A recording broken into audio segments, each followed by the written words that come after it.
हर बैठक में बुलाया गया और उस तारतम्य में जो भी हमारा डिस्कशन हमारे इंडिया अलायंस के पार्टनर समाजवादी पार्टी और इंडियन नेशनल कांग्रेस से हुआ, वही प्रस्तावित जो हमारी सीटें थी उनको हमारी राष्ट्रीय अध्यक्ष ने घोषित किया है। प्राथमिकता के तौर पर मिर्जापुर, फूलपुर और कौशाम्बी सुरक्षित। ये जो तीनों सीटें थी इसको आपने डिस्कस करके घोषित किया? जी बिल्कुल, हमारे इंडिया अलायंस में इसका डिस्कशन हुआ है। जो दो भी अहम पार्टियां हैं इंडिया अलायंस में उत्तर प्रदेश में, उनको इस बात की जानकारी है।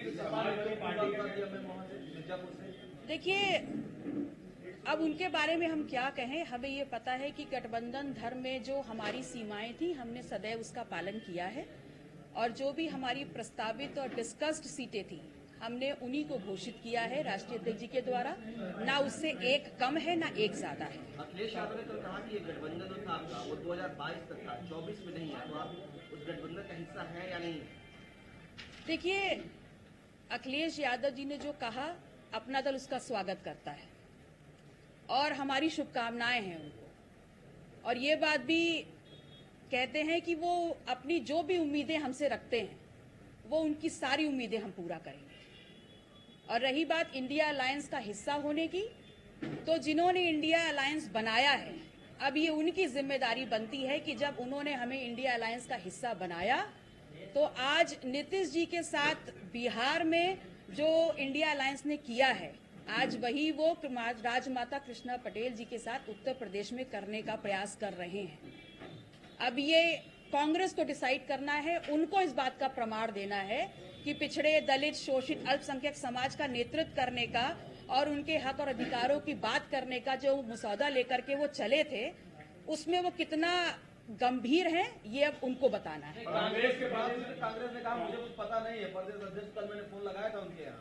कांग्रेस के प्रदेश अध्यक्ष का ये भी कहना है कि ये समाजवादी पार्टी की जिम्मेदारी है क्योंकि तीनों चीजें आपने घोषित की है उनके खाते की है।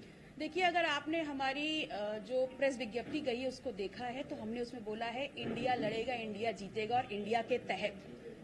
तो अगर समाजवादी पार्टी हमसे गठबंधन तोड़ रही है तो इसीलिए मैंने कहा कि अब ये इंडिया अलायंस की जिम्मेदारी है, जिन्होंने इंडिया अलायंस बनाया है वो इस बात को प्रमाणित करें कि हम उनका हिस्सा हैं कि नहीं है।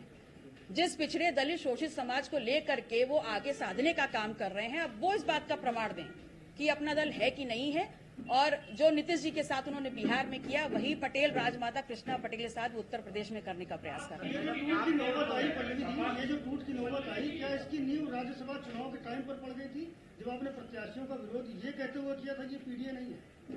देखिए, अब इस बात की नींव कहाँ से पड़ी ये तो मैं नहीं कह सकती, लेकिन मैं इतना कह सकती हूँ कि पीडीए जो हम समझते हैं पिछड़ा, दलित, अल्पसंख्यक, मैंने आप लोगों से पहले भी रूबरू होकर बोला कि मैं इस संघर्ष के लिए प्रतिबद्ध हूँ और उस संघर्ष की ही बात कही। हाँ, मुझे इस बात का दुख जरूर है, मुझे इस बात का क्षोभ जरूर है कि समाजवादी पार्टी का एक प्रत्याशी हार गया, लेकिन वो प्रत्याशी आलोक रंजन है, वो हारे हैं, मुझे इस बात का कतई दुख नहीं है क्योंकि ये वो व्यक्ति हैं जिन्होंने पिछड़ों के हक और अधिकारों को खत्म कर दिया था।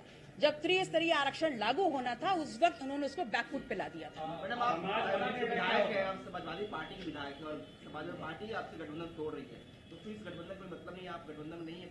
देखिए, पहले तो मैं एक बात स्पष्ट कर दूं कि मैं अपना दल गठबंधन की विधायक हूं और समाजवादी पार्टी के सिंबल पे मैं लड़ी थी। इस बात की जवाबदेही, इस बात का जो पूरा भी प्रमाण है, जो बात है, स्पष्टता से चुनावी रैली में माननीय अखिलेश यादव जी ने सुराथू की सरजमी पे कह दिया था। वो रिकॉर्ड्स आप लोग के पास भी होंगे।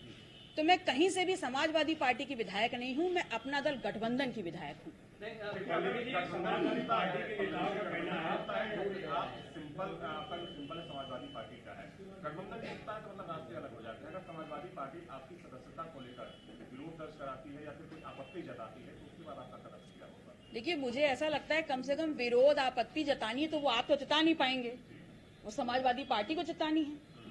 तो मेरी सदस्यता को लेने का या छीनने का या मुझे निकाल देने का ये सारे अधिकार समाजवादी पार्टी के पास है।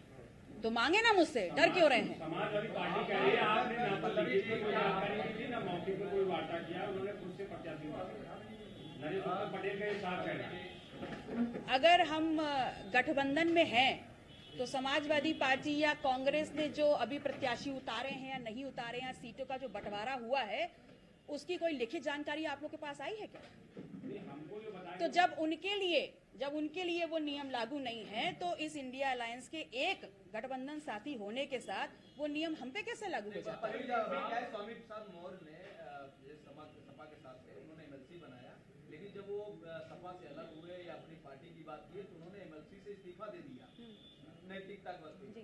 आप समाजवादी पार्टी के सिंबल पे विधायक हैं, क्या करेंगे? क्योंकि गठबंधन अखिलेश ने सीधा बोल दिया कल, उसमें अब कोई दो राय नहीं है कि वो पहले 22 में था, अब 24 में गठबंधन नहीं है। आप इस्तीफा तो आप इस्तीफे की मांग क्यों कर रहे हैं? ये अधिकार आपके पास थोड़ी ना है। मैंने तो कहा अभी, मुझसे इस्तीफा मांगने की और मुझे पार्टी से निकालने के दोनों अधिकार समाजवादी पार्टी के पास है, मांग लेना।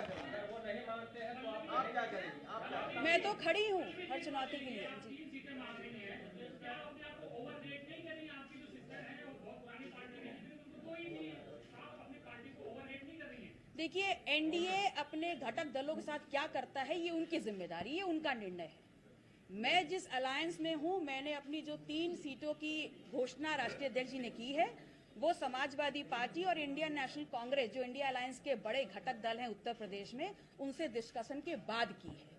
अगर हम अपने आप को ओवर रेट करते तो उत्तर प्रदेश में अपना दल का जनाधार मात्र 3 सीटों तक नहीं है, हम उससे ऊपर भी कर सकते थे, लेकिन हमने गठबंधन धर्म का पालन किया है।